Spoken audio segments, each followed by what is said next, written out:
Est-ce qu'on peut applaudir et accueillir la plus grande prédicatrice de cette planète, la plus merveilleuse, la plus extraordinaire, qui me donne congé aujourd'hui pour ma fête. C'est un super beau week-end. Il y a beaucoup moins de stress quand tu ne prêches pas un dimanche. C'est bien le fun.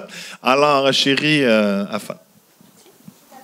C'est pas juste ça qui est le fun, mais on n'a pas d'enfants pour... Écoute, en 16 ans de mariage, non, depuis que Jeff est né, 19 ans de mariage, mais depuis Jeffrey est né, donc Jeff, il y a 16 ans et demi, mais c'est notre première fin de semaine en 16 ans à la maison sans enfants. Ça c'est quand même... c'est le fun! C'est vraiment... J'avais pas... Ça m'a pas manqué avant, mais là, ça va peut-être me manquer. S'il y en a des preneurs pour des fins de... Non, Amen.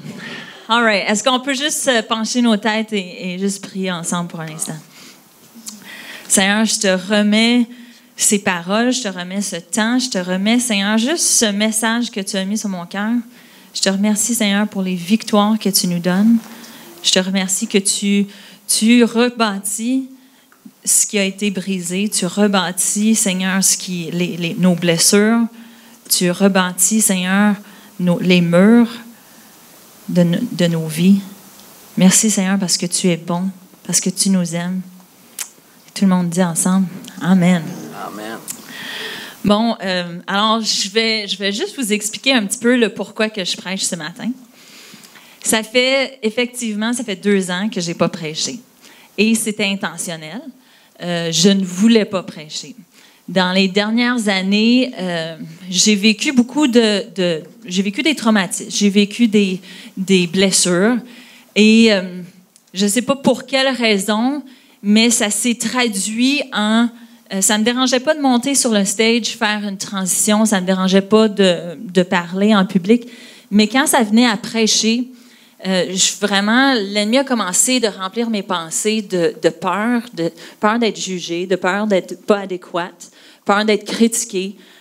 C'est pas toujours facile d'être en avant et t'entends souvent plus le négatif que le positif. Et c'était des choses que moi, étaient très, très lourdes pour moi. Puis j'avais dit à Joël, m'avait demandé à plusieurs reprises, puis des fois j'ai dit oui, pour paniquer, faire des crises d'anxiété, pas dormir et dire non, Joe, je suis pas prête, je veux pas. Il a été super compréhensif. Mais en début d'année, ce qui est vraiment particulier, c'est que Joël, il a eu à cœur la thématique « Ouvrir les portes de l'impossible ». Et avec cette thématique-là, le Seigneur a commencé à me parler, à dire « Anna, c'est le temps que tu marches dans ta destinée. C'est le temps que tu ouvres les portes de l'impossible. » Ce matin, on parlait d'une ligne, franchir la ligne, aller de l'autre côté. C'était le temps pour moi de passer à l'autre côté. Puis, j'avais vraiment pas le coup. Mais le Seigneur a commencé, j'ai dit au Seigneur, montre-moi comment. Donne-moi les stratégies pour. Puis, en fait, ce que je veux vous partager ce matin, c'est ce que Dieu m'a montré au travers des derniers mois. On a commencé l'année avec ma meilleure année à vie, le cours, qui était comment établir certains objectifs. Et le Seigneur m'a donné comme un objectif, c'était de recommencer à prêcher. Et je ne dis pas prêcher juste une fois, je dis bien recommencer à prêcher. Et j'ai dit au Seigneur, OK, il faut vraiment que tu me montres des stratégies parce que je veux passer par-dessus mes peurs, je veux passer par-dessus ces mensonges que j'entends dans ma tête, je veux sortir de ma zone de confort. Puis, le Seigneur m'a amené dans Néhémie. Alors, ce matin, tout ce que je veux vous partager, c'est tiré de Néhémie. Et je veux que vous voyez la même chose, un peu ce que j'ai vécu, parce que je sais ce que je vis ou ce que j'ai vécu, je ne suis pas toute seule. Peut-être vous, c'est dans d'autres circonstances, peut-être vous, c'est dans d'autres situations, mais je sais que les stratégies que Dieu a données à Néhémie sont les mêmes pour moi. Je sais que les stratégies que le Seigneur m'a données pour passer par-dessus, puis aujourd'hui, je veux que vous compreniez, pour moi, c'est une victoire. Là. C'est en prenant le micro, puis en venant devant vous, pour moi, j'ai franchi ma victoire. Puis, le Seigneur m'a montré certaines choses, parce que quand on est blessé, quand on vit des échecs, quand on ne se sent pas à la hauteur, le Seigneur a commencé à me montrer comment c'est des failles. C'est des failles dans notre vie. C'est des failles dans notre destinée. Dieu a une image finale de qu'est-ce qu'il veut pour nous, qu'est-ce qu'il veut pour notre vie. Puis, si on laisse les échecs, les déceptions, les blessures nous bloquer, on reste à cet endroit où on est un peu comme l'histoire dans Néhémie, où on a des murs, des trous dans notre muraille. On a des trous dans la ville, dans les murs de notre ville, dans la protection de ce que Dieu veut, où Dieu veut nous amener. Alors, ceux qui connaissent l'histoire de Néhémie un peu, Néhémie était celui qui portait le verre pour le roi. Je pense qu'il goûtait le vin pour le roi de Babylone. Et il y a eu de la visite de son frère qui est venu lui dire et lui dire que les murs de Jérusalem étaient encore en ruine. Les portes avaient été brûlées. Et Néhémie, ça l'a interpellé. Ça l'a vraiment touché, puis il s'est dit, il faut que je fasse quelque chose. Il a approché le roi, et non seulement est-ce que le roi l'a accordé qu'il puisse quitter et retourner en Israël, mais il a même envoyé des lettres pour que les villages, les villes voisinantes puissent l'appuyer dans cette construction-là. Alors, on arrive à Néhémie 2:11, et on va le lire ensemble. Ben, je vais vous le lire. Ah non, on lit ça ensemble? C'est le fun. OK, on le lit ensemble. J'arrivai à Jérusalem et j'y passai 3 jours. Après quoi, je me levai pendant la nuit avec quelques hommes, sans avoir dit à personne ce que mon Dieu m'avait mis au cœur de faire pour Jérusalem. Il n'y avait avec moi d'autres bêtes de somme que ma propre monture. Considérant les murs en ruine de Jérusalem et réfléchissant à ces portes consumées par le feu, je montai de nuit par le torrent et je considérai encore la muraille. Les magistrats ignoraient où j'étais allé et ce que je faisais. Jusqu'à ce moment, je n'avais rien dit aux Juifs, ni aux sacrificateurs, ni aux grands, ni aux magistrats, ni à aucun de ceux qui s'occupaient des affaires. Je leur dis alors, vous voyez le malheureux état où nous sommes. Jérusalem est détruite et ses portes sont consumées par le feu. Venez, rebâtissons la muraille de Jérusalem et nous ne serons plus dans l'opprobre. Et je leur racontai comment la bonne main de mon Dieu avait été sur moi et quelles paroles le roi m'avait adressées. Ils dirent, levons-nous et bâtissons, et ils se fortifièrent dans cette bonne résolution. Merci aux 3 personnes qui ont suivi. Oui, c'était long. Le prochain, je ne vous ferai pas lire. Pierre, j'apprécie. Ce matin, ce que je veux partager avec vous, c'est des stratégies qu'on va retrouver dans Néhémie. Alors, la première, c'était protège ce que Dieu met sur ton cœur. Ce que j'ai trouvé vraiment intéressant avec Néhémie, c'est que Dieu lui avait donné des stratégies, lui avait mis sur son cœur des stratégies, des choses qu'il devait faire, et il ne l'a dit à personne. Il s'est levé la nuit, il est parti pour voir les murailles. Il est allé, il n'a rien dit à personne de qu'est-ce qu'il voulait faire, ni qu'est-ce qu'il allait faire. Puis, ma première chose que je veux vous encourager à faire, c'est protéger ce que Dieu met sur notre cœur. Protéger, parce que c'est tellement facile d'exposer, de dire « Hey, j'ai un rêve. Dernièrement, j'ai vécu quelque chose de semblable ou que j'avais vécu de quoi, je l'ai partagé avec une amie proche et la personne, elle m'a dit, la première chose qu'elle m'a dit, « T'es-tu sûre, c'est Dieu? » Les gens qui sont autour de nous, même s'ils nous aiment, même s'ils veulent notre bien, des fois, il y a des paroles qui viennent, puis on doit apprendre à protéger ce que Dieu nous donne. On doit apprendre à couver, à attendre pour le temps propice. Ce que j'ai écrit, c'était « Ne permets pas à quelqu'un d'avoir un droit de parole pour décourager ou détruire quelque chose que Dieu te fait confiance de couver et chérir jusqu'au moment propice. » On a des rêves, on a des choses, on a une destinée en Dieu et trop souvent, on en parle. Puis comme si c'est quelque chose ouvert au débat. C'est quoi ton opinion, toi, sur ça? Si Dieu t'a mis quelque chose à cœur, protège-les, garde-les, prie pour. Peut-être tu vas dire, mais je vais en parler avec mon conjoint. Mais si tu fais confiance à ton conjoint, ta conjointe, de t'appuyer, prier avec toi, pas de problème. Mais il y a un temps pour prendre le temps de prier, prendre le temps de voir, c'est-tu vraiment Dieu? Où est-ce que, Seigneur, tu m'amènes avec ça? Prendre le temps de regarder. La deuxième stratégie que le Seigneur m'a donnée, c'est de regarder, évaluer. Maintenant, moi, j'aime Néhémie pour une chose. Je suis une réaliste. Néhémie, c'est un réaliste. Je ne sais pas si vous voyez, mais Néhémie, ça ne lui dérangeait pas d'aller voir les murs. Ça ne lui dérangeait pas d'évaluer les circonstances. Il ne s'est pas laissé décourager. La première chose qu'il a dit, puis j'ai trouvé ça trippant quand il a parlé au peuple, il a dit, « Vous voyez le malheureux état où nous sommes. » On peut-tu constater les faits? Jérusalem est détruite et ses portes sont consumées par le feu. Il était très, très réaliste. Il n'était pas négatif, il était réaliste. Mais il savait qu'est-ce que Dieu voulait accomplir. On peut regarder et évaluer les choses lorsqu'on voit avec les yeux de Dieu. Dans les derniers mois, j'ai dû reformater mon cerveau, à voir qu'est-ce que Dieu voulait faire avec ma vie. Où est-ce que Dieu veut m'amener? Je parlais avec des jeunes, je prêchais à la jeunesse dernièrement, puis un des jeunes, je lui parlais, j'ai donné un cadeau qui était écrit dessus « Live your dreams » ou quelque chose par rapport à tes rêves. Puis j'ai dit à la jeune fille, j'ai dit « Écris tes rêves. Si tes rêves sont hauts comme ça, c'est pas grave que tu les atteins pas. Mais si tes rêves sont bas comme ça, ton niveau que tu vas aller atteindre va être peut-être un peu en dessous. Fait que si j'atteins juste un peu, exemple, un de mes rêves, c'est là que le Seigneur m'a rappelé, un de mes rêves, c'est de prêcher devant 1 million de personnes. 1 million de quoi? 1 million de chaises? Non, 1 million de personnes. C'est un de mes rêves. C'est grandiose, c'est énorme. Est-ce que je vais l'accomplir? Mais vous savez, si je prêche devant 50 000 personnes, j'ai quand même, à cause que mon rêve de 1 million est là, j'ai quand même accompli des choses incroyables pour Dieu.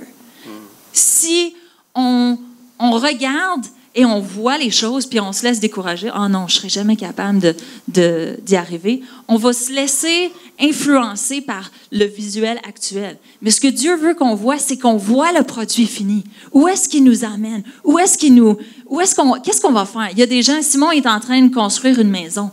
Je suis certaine que Simon a une perspective de qu'est-ce que sa maison va avoir de l'air, le produit fini.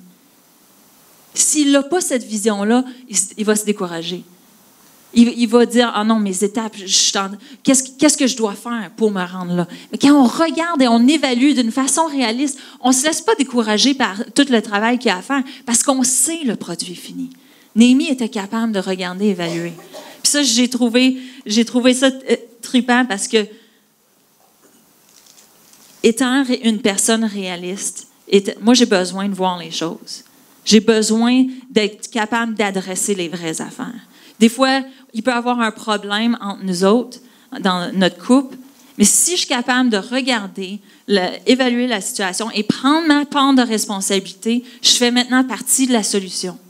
Je fais partie je suis pas en attente je blâmerai pas l'autre personne ou les circonstances. Je suis celle qui peut être proactive et dire, OK, voici ce que je vais faire.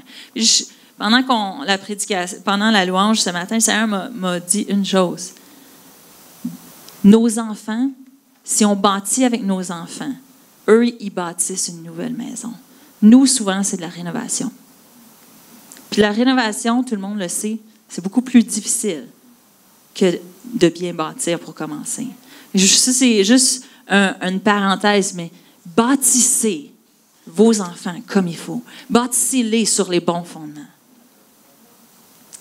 On le sait quand c'est le Seigneur, hein, les pensées de Dieu. Troisième stratégie, puis ici, je trouvais ça vraiment intéressant. Maintenant, je vais le lire. Oups. Oh, attends une minute, chérie. C'est ma première fois. La troisième stratégie, je veux qu'on lise ce passage. Je vais le lire tout seul cette fois-ci. Donc, lorsque Sanballat, qui était l'ennemi de Néhémie, lui, il était tranquille jusqu'à ce qu'il a su que Néhémie revenait pour bâtir les murs. Mais quand Néhémie est arrivé, Sanballat a commencé à crier fort. Lorsque Sanballat a appris que nous étions en train de reconstruire la muraille, il s'est mis en colère et s'est montré très irrité. Il s'est moqué des Juifs et a dit devant ses frères et devant les soldats de Samarie, « Que font donc ces misérables Juifs? Va-t-on les laisser faire? Vont-ils offrir des sacrifices? Vont-ils finir leur tâche dans la journée? Vont-ils redonner vie à des pierres ensevelies sous des tas de poussière et réduites en cendres? Tobija, l'ammonite, était à côté de lui. Il a dit qu'ils construisent seulement leur muraille de pierre. Si un renard grimpe dessus, il la fera crouler. Et ça, c'est quelque chose, quand j'ai lu ça, je ne sais pas pour vous, mais ici, on reconnaît les mêmes stratégies que l'ennemi utilise contre nous, c'est les mêmes qu'il utilise depuis des centaines d'années. Les mêmes, je veux qu'on regarde ensemble, ce que j'ai appris au travers des derniers mois, c'était de démasquer les mensonges de l'ennemi. Démasquer les peurs de l'ennemi. Savez-vous, chaque mensonge est relié à une peur. Chaque mensonge est relié à quelque chose. L'ennemi essaye de l'utiliser pour nous faire peur. Je veux vous montrer. Oups, excusez-moi. Désolée, je vais finir par l'avoir. OK. Peur, première chose que l'ennemi, il fait dire. Il dit, que font, je vais regarder ici, que font donc ces misérables Juifs? La première chose que Satan fait, il attaque notre personne, notre identité. Il attaque, il nous fait mettre en doute, est-ce qu'on est à la hauteur? Deuxième chose, va-t-on les laisser faire? En anglais, c'est intéressant parce que ça dit, le feront-ils pour eux-mêmes? Puis c'est vraiment la question de leur motif. Ou que le Seigneur attaque nos motifs. Est-ce que, pour quelle raison qu'elle le fait? Elle le fait-tu vraiment juste parce qu'elle veut se monter, elle veut être en avant, elle veut de la reconnaissance? Troisième chose que Satan il fait, il vient attaquer notre relation avec Dieu. Vont-ils offrir des sacrifices? Dans le temps, les sacrifices étaient reliés directement à la relation avec Dieu. Donc, tu venais au temple, Pourquoi Sanballat, il commence à parler de ça? C'est parce qu'il veut remettre en question leur relation avec Dieu. Ils ont-tu assez prié? Ils ont-tu lu assez leur Bible? Ils sont-tu allés à l'église cette semaine? Puis toute cette culpabilité-là où que Satan essaie de nous faire mettre en doute, est-ce que notre relation avec lui est assez solide? Est-ce que Dieu nous aime assez? Hey, on a échoué. Quatrième chose qui est intéressant, vont-ils finir leur tâche dans la journée? Vont-ils redonner vie à des pierres ensevelies? Il essaie de nous convaincre qu'on n'a pas les qualités, les aptitudes ou les connaissances pour accomplir notre mission. Y en a-tu qui se reconnaissent là-dedans? On vit des mensonges dans notre tête. Satan nous envoie des mensonges. Il essaie de nous faire croire certaines choses, puis ça nous bloque. Tout d'un coup, ce mensonge-là, je l'ai dit tantôt, c'est relié à une peur. Je vous explique. Dernière chose, il attaque, il dit si un renard grimpe dessus, il la fera crouler. Celle-là, celle-là, ça en est une bonne. Il attaque la qualité de notre travail. Hey, j'ai-tu vraiment investi comme il faut dans mon couple? J'ai-tu vraiment déversé assez dans mes enfants? J'ai-tu assez, tu sais, ce que je fais les dimanches matins, ça vaut-tu vraiment la peine? J'ai-tu assez parlé à telle personne? Mon père, telle relation ou telle personne est décédée. Est-ce que j'ai fait assez? J'ai-tu dit ce qu'il fallait que je fasse? On a ces mensonges qui viennent nous hanter. Et chaque mensonge est relié à une peur. Chaque mensonge est relié à quelque chose. Est-ce que je suis à la hauteur? J'ai peur de ne pas être à la hauteur. J'ai peur de ne pas être reconnue pour ce que je fais. J'ai peur de ne pas vivre pour Dieu pleinement. J'ai peur. Il y a tellement de choses. Puis la chose on a besoin d'apprendre, c'est d'exposer ces mensonges-là. Parce que quand on expose les mensonges de l'ennemi, quand on expose les mensonges, on est capable de déterminer c'est où est-ce qu'il essaie de nous attaquer. Avec quelle peur est-ce qu'il essaie de nous attaquer? La peur est le péché le plus accepté de l'Église. Vous savez, David a commis l'adultère. Il a tué quelqu'un. Saül avait peur de ce que les gens allaient penser. C'est lui qui a perdu son trône. À quelque part, la peur de plaire aux gens, de ne pas plaire aux gens, ces peurs-là ont plus d'impact et plus de valeur. C'est important qu'on les renverse. La peur est la foi dans le mauvais Dieu. La peur est une porte ouverte à l'activité de l'ennemi dans nos vies. C'est une porte qui est ouverte. Dans les derniers mois, j'étais paralysée de peur. Peur de venir en avant. Puis, tant et aussi longtemps que je restais dans ma peur, je ne pouvais pas venir sur le stage. Je ne pouvais pas prêcher. Je ne pouvais pas apporter ce que Dieu a mis sur mon cœur. Je ne pouvais pas prêcher avec autorité ou amener, tu sais, je ne pouvais pas. Je ne pouvais pas rentrer dans ma destinée. La peur nous bloque d'entrer dans notre destinée. La peur change notre perspective de Dieu. La peur nous donne l'impression que Dieu est contrôlé par nos circonstances et non l'inverse. La fin de semaine passée, Joël a sorti 240 $. Il l'a laissé sur le comptoir. Et tout d'un coup, arrive lundi, dimanche soir, il voulait aller le déposer, puis il n'est plus sur le comptoir. Puis la place où il a dit qu'il l'a mis, moi, je suis une personne très, très... tu sais, je vois tout. Hein, les femmes, j'ai des yeux, je te dis, je me rappelle de tout ce qui est... Puis j'ai dit, Joe, je me rappelle pas que tu as mis ton argent là. Il dit, Anna, écoute, c'est 240 $. Là, il va falloir que moi, je le sors de mon propre compte parce qu'on ne l'avait pas dans le compte familial. J'ai dit, ben, chérie d'amour, il dit, tu l'aurais-tu peut-être jeté aux poubelles? Ben, écoute, c'est vrai que quand il y a des paperasses puis des cochonneries qui traînent, mais me semble, tu sais, encore, je suis très, très perspicace, fait qu'une enveloppe avec, ou du cash, tu sais, je fais attention. Fait que dans Joël, il a commencé à agir sur ses peurs. Et il a commencé à... Là, il n'a pas bien dormi la nuit de dimanche à lundi. Là, il mijotait, il pensait. Puis là, le matin, il se réveille et il dit, Anna, écoute, je me suis rappelé dans la nuit, je l'ai mis dans une enveloppe. Aurais-tu par hasard jeté une enveloppe dans la poubelle? J'ai dit, chérie, je ne sais vraiment pas. Là, on est une semaine plus tard. Okay? Fait que lui, il pensait, c'était la semaine d'avant qu'il l'avait mis là. Ça avait traîné toute la semaine. Je dis, on peut, si tu veux, on peut fouiller dans les poubelles.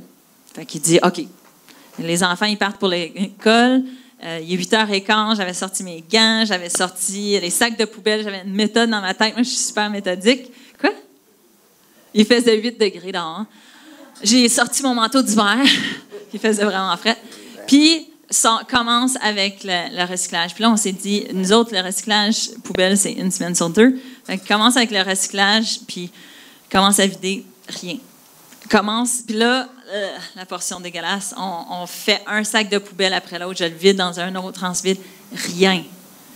Puis on y allait par, écoute, on a mangé du spaghetti, ça c'est mercredi, fait que ça doit être l'autre sac de poubelle, tu sais. Puis on est arrivé, on a vidé la poubelle au complet, rien trouvé. On rentre dans la maison, puis Joe, il dit, qu'est-ce que j'ai pu faire? Puis il enlève ses souliers, il s'en va à une armoire, il ouvre l'armoire, il sort l'enveloppe. Puis je suis comme, t'aurais pas pu faire ça avant? tu sais, je dis, c'est quelque chose, là. C'est qui vide leur poubelle? Mais tout ça pour dire que souvent, on réagit sur nos peurs. Satan nous ment, on entend ses mensonges dans notre tête, on a des peurs d'échouer, de décevoir. Moi, c'est la peur de l'échec, c'est souvent la peur d'être jugé. On a des peurs d'être rejeté. On a des peurs de perdre le contrôle. Puis, on réagit sur nos peurs. Je veux vous dire ce matin, si tu mens, tu as peur de quelque chose. Si tu te mets en colère, tu as peur de quelque chose. Pourquoi je dis ça? Parce que ça, c'est des issues que j'ai pu faire face dans le passé. Mais un mensonge, si tu demandes à ton enfant te dit un mensonge, puis à la place de te fâcher avec ton enfant, tu demandes de quoi tu avais peur. Vous allez voir, soit ton enfant avait peur de te décevoir, il avait peur des conséquences, il y a une peur qui est reliée au mensonge, garantie. Si tu te mets en colère, tu casses la vaisselle, tu frappes quelqu'un, je vous garantis tout de suite, il y a une peur derrière. La raison pourquoi je vous dis ça, c'est... Bon, pour moi, quand je me fâche, c'est une peur de perdre le contrôle. Et tant et aussi longtemps qu'on n'a pas démasqué ces peurs-là, puis on n'a pas adressé ces choses-là, on n'est pas capable de faire partie de la solution. C'est ce que j'ai dit tantôt. Mais on a besoin de commencer à comprendre qu'est-ce que qu'est-ce que l'ennemi est en train de nous envoyer? C'est quoi ces mensonges qu'on est en train d'entendre? La peur embrouille nos convictions. Elle distorsionne notre discernement. Et lorsqu'on remplit nos pensées de négativité, on se permet de penser à tous les pires scénarios pour notre mission. On invite la peur de paralyser notre progrès. Je vais répéter. Lorsqu'on remplit nos pensées de négativité, on se permet de penser à tous les pires scénarios. Il y en a-tu qui font ça? Pensez à tous les pires scénarios. Si ça l'arrive, si ça l'arrive. On invite la peur de paralyser notre progrès. Dieu veut qu'on renverse nos peurs. Il veut qu'on les démasque. Il y en a-tu qui sont pris à un endroit? Ce matin, je veux vous comprendre. Si je fais ce que je fais, c'est parce que moi, j'ai décidé, j'en ai assez. Puis Joe en est témoin. Cette semaine, j'avais 0 stress. Pas parce que le stress ne venait pas. Le stress, tu sais, la boule, la pensée, elle venait. Puis, à un moment donné, mardi matin, j'étais à la prière à l'église, puis je dis, « Oh Seigneur, mon pire, c'est mon début puis la fin de mon message. » Puis, tu sais, ça vient vraiment me stresser. Puis là, je chantais l'anxiété monter. Puis j'ai entendu le Seigneur me dire, « Anna, je suis l'alpha et l'oméga. Je suis ton début et ta fin. Inquiète-toi pas. » Et quand j'ai entendu, j'ai dit, « Ah, OK, je lâche prise. Je lâche prise. » Toute la semaine, à chaque fois qu'il y avait un stress, c'est quand on identifie, savez-vous que le stress, l'anxiété, c'est des peurs. Il y en a-tu qui sont d'accord avec moi? Oui. Quand on ne dort pas la nuit, c'est des peurs. Puis si on ne les démasque pas, puis on ne commence pas à adresser les peurs plutôt que, tu sais, moi j'ai un problème de colère. Peut-être j'ai pas un problème de colère, peut-être j'ai peur de perdre le contrôle. Ou j'ai peur d'avoir de l'air ridicule. Encore, c'est facile pour moi de parler de ces choses-là. Ça, c'est mes peurs qui viennent facilement. Avec mon fils, à un moment donné, il m'a dit, début de son adolescence, il a réagi, puis il m'a manqué de respect devant du monde. Puis ma première réaction, c'était de dire, « Hey, là, je vais me fâcher avec lui, puis il va y avoir une conséquence. » Et à la place, j'ai décidé de prendre un pas de recul, puis parler avec lui. Et le soir, je me suis assise, puis j'ai dit, « Tu sais, Jeff, tu as agi, tu as dit ces choses-là tantôt, puis ça m'a vraiment fait de quoi? Qu'est-ce qui se passait? De quoi tu avais peur? » Puis, il avait peur d'avoir de l'air ridicule devant ses amis. Et moi, j'aurais pu me fâcher, et la raison que je me serais fâchée, c'est parce que j'aurais eu peur de perdre le contrôle. Peur de mon petit gars n'est plus mon petit gars, puis là, il ne m'écoute plus, puis là, tu sais, on perd le contrôle. Quand on démasque nos peurs, l'ennemi, il vient juste de baisser il n'y a plus d'influence sur nous, il n'y a plus d'impact.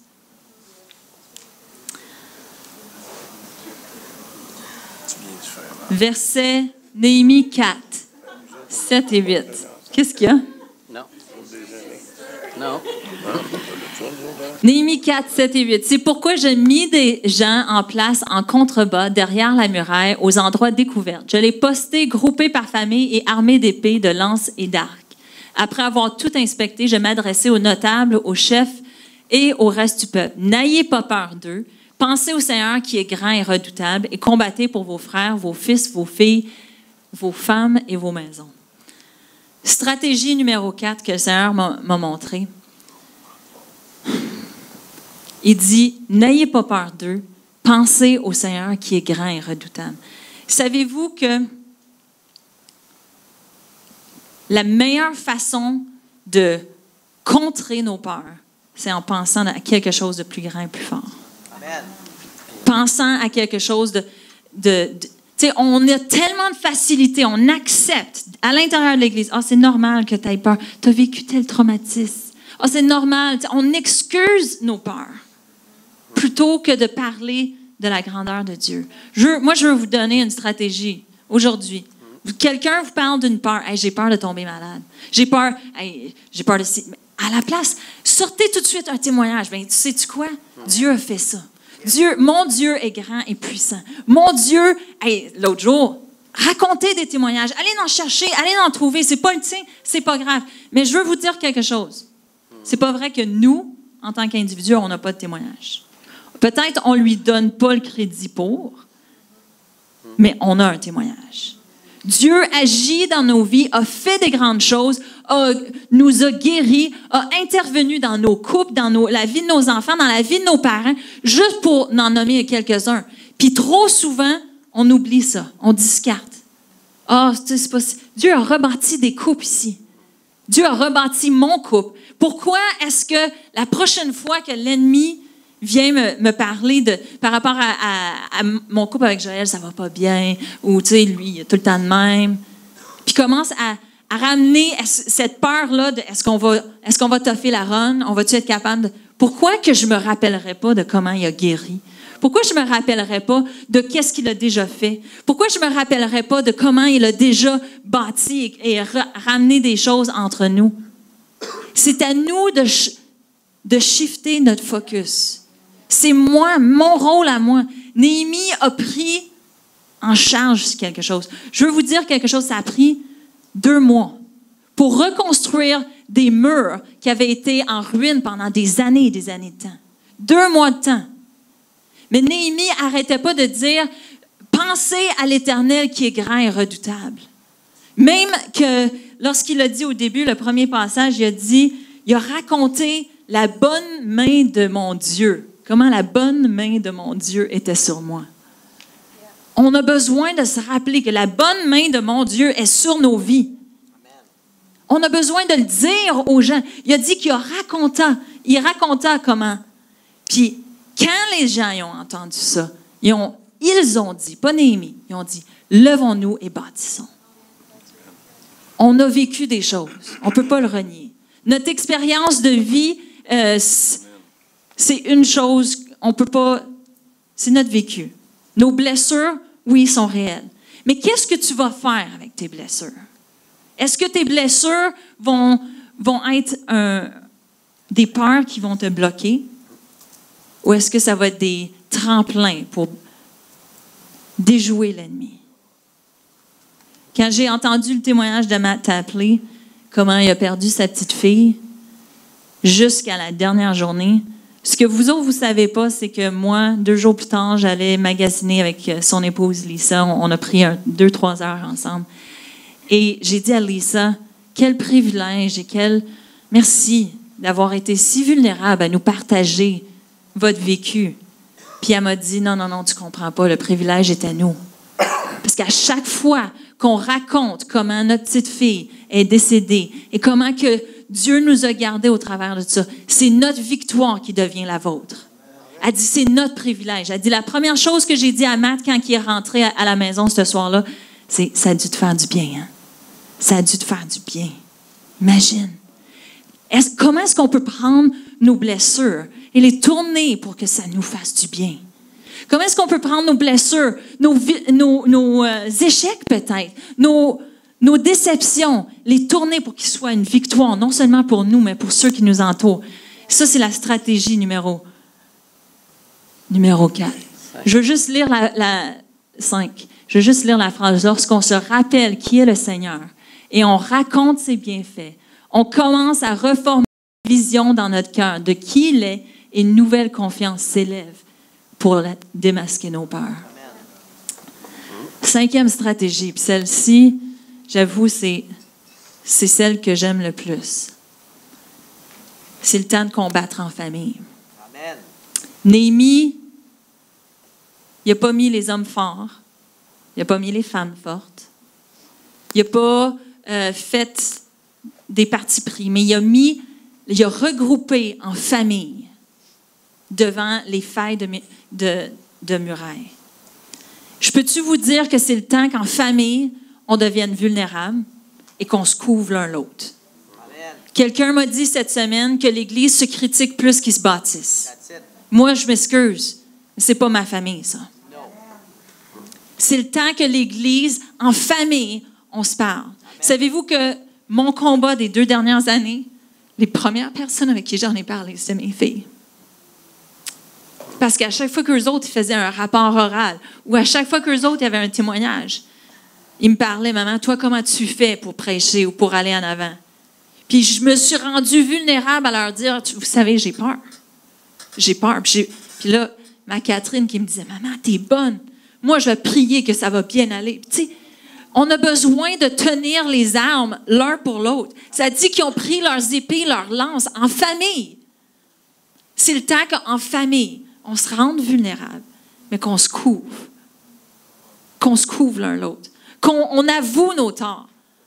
Qu'on s'excuse. J'ai un problème de colère, ma chérie. J'ai besoin que tu pries pour moi. Je te demande pardon. On a besoin de se couvrir l'un l'autre.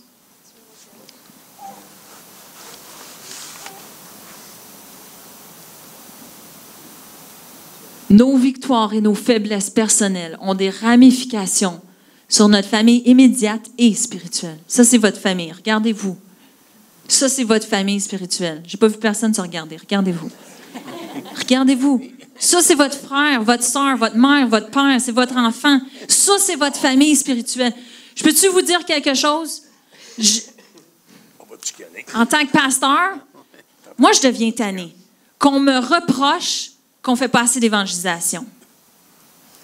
Je deviens vraiment tannée. Parce que le rôle de l'évangélisation, ce n'est pas mon rôle à moi. C'est le vôtre. Mais mon rôle, c'est qu'on vienne ensemble. Qu'on apprenne à reconnaître Dieu. Qu'on apprenne à s'encourager dans le Seigneur. Maintenant, je ne peux pas aller vous voir chacun l'un puis vous dire, « Hey, témoigne. Va raconter ton témoignage à un tel. Va partager ce que Dieu a fait. » Je ne peux pas vous dire ça. Mais je peux vous amener ensemble. Je peux vous encourager. On a des témoignages à se dire. On est ici une fois par semaine. C'est pour glorifier notre Dieu. C'est pour reconnaître qu'il est redoutable et grand. C'est pour bâtir notre foi, changer notre perspective. Pour cette semaine, être capable de sortir de nos peurs et d'aller évangéliser. Je crois à l'évangélisation. C'est mon rôle individuellement. C'est votre rôle individuellement. Mais quand on se rassemble en famille, c'est là qu'on est capable de se dire, « Hey, quelle est ta faiblesse? Laisse-moi te couvrir. Voici la mienne. Peux-tu me couvrir? J'ai besoin de prière ce matin. Je ne suis pas parfaite. On a chacun un rôle à jouer. Et si Joël et moi, on est pasteurs de l'Église, ce n'est pas parce qu'on est meilleurs que les autres, c'est parce que c'est le rôle que Dieu nous demande de faire. Puis on le fait du mieux qu'on peut. Mais je peux vous garantir qu'on a besoin que vous aussi, vous soyez là, que vous partagez, que vous témoignez de ce que Dieu fait dans votre vie, l'un à l'autre. C'est ça qui fait que notre dimanche matin vaut la peine. C'est ça qui fait qu'on fasse le montage à toutes les semaines valent la peine, qu'on filme à toutes les semaines valent la peine. On est une famille. Et le jour qu'on reconnaît la famille qui est autour de nous, qu'on est capable de dire « Hey, j'ai besoin de toi et je sais que tu as besoin de moi », on va arrêter avec la fausse orgueil.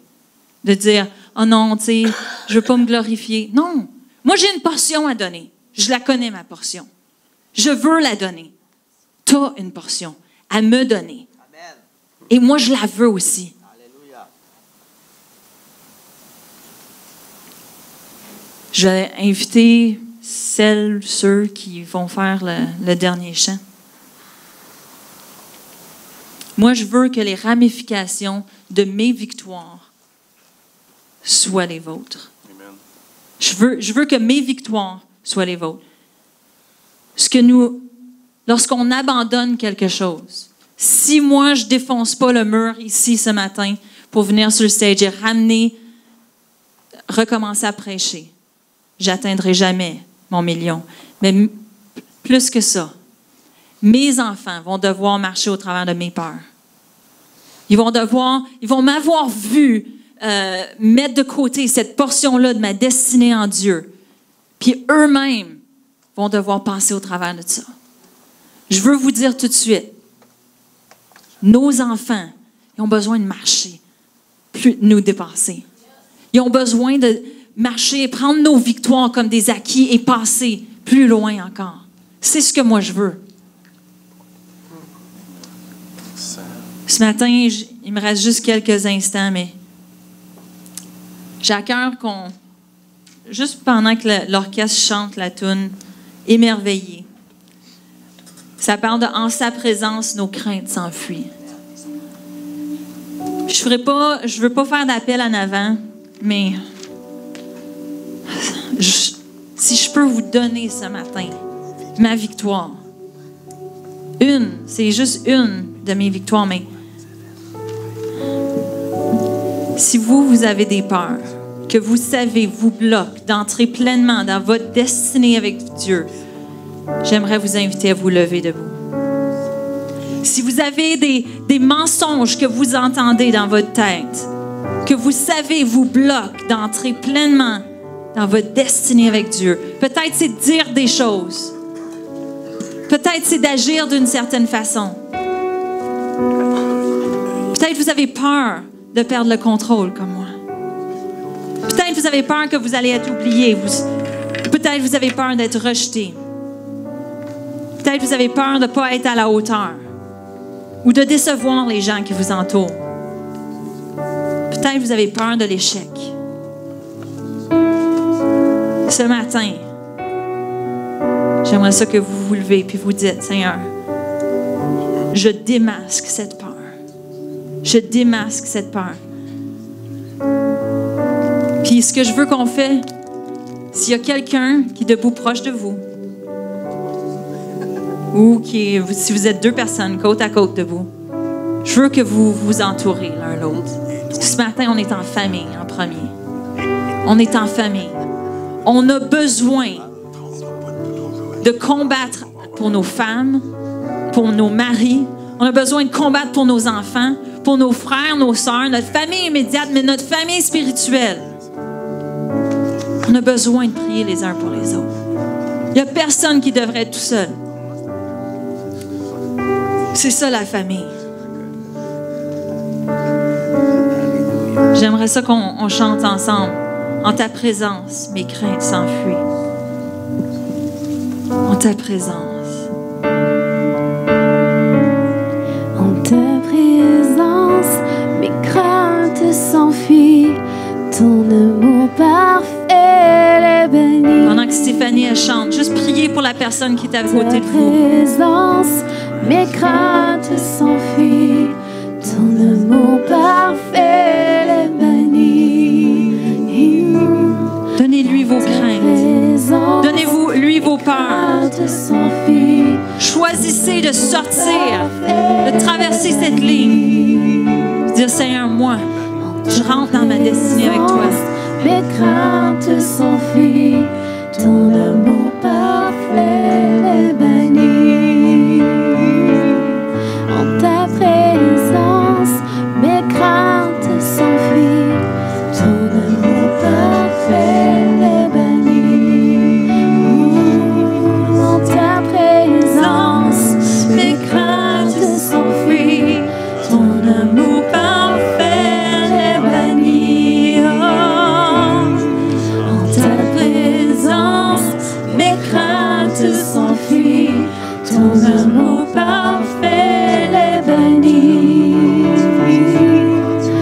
Ta présence, mes craintes s'enfuient. Ton amour parfait les bénit. J'aimerais ça qu'on prie ensemble. J'aimerais ça que vous répétez cette prière avec moi. Ce matin, pour moi, c'est un nouveau jour. Je sais, c'est une page de ma vie qui est tournée. Une victoire. Et je veux que ce soit la vôtre aussi. Est-ce qu'on peut juste répéter cette prière avec moi? Père céleste, je renonce à tout mensonge, perçu ou réel, lié à la peur. Je les dépose au pied de ta croix. Je choisis de pardonner, de relâcher toutes les personnes qui ont permis à la porte de la peur d'être ouverte dans ma vie. Je choisis de ne plus faire partenariat avec la peur dès maintenant. Peur, tu ne fais plus partie de mon identité. J'ai fini avec toi. Père céleste, Je choisis de te remettre le contrôle, la colère, le doute, l'inquiétude, le rejet, toute dépendance et toute insécurité. Maintenant, j'aimerais que vous fermez vos yeux et écoutez. Dites avec moi, qu'est-ce que tu me donnes en échange? Parce que lorsqu'on donne quelque chose à Dieu, il nous donne quelque chose en échange. Il ne nous laisse jamais vides. Il ne nous laisse jamais vides. Alléluia. Seigneur, je te remercie. Je te remercie pour les victoires de ce matin. Je te remercie que la peur, l'emprise de la peur est terminée, est finie. Je te remercie que mes victoires, Seigneur, peuvent être une victoire pour d'autres et leurs victoires peuvent être une pour moi. Je te remercie pour cet esprit familial qui s'élève, Seigneur Dieu. De combattre main à la main. De combattre l'un pour l'autre. Merci, Seigneur, pour tout ce que tu fais. Merci qu'en ta présence, mes craintes s'enfuient. Merci, Seigneur Jésus. Tout le monde dit ensemble? Amen. Amen. Hallelujah.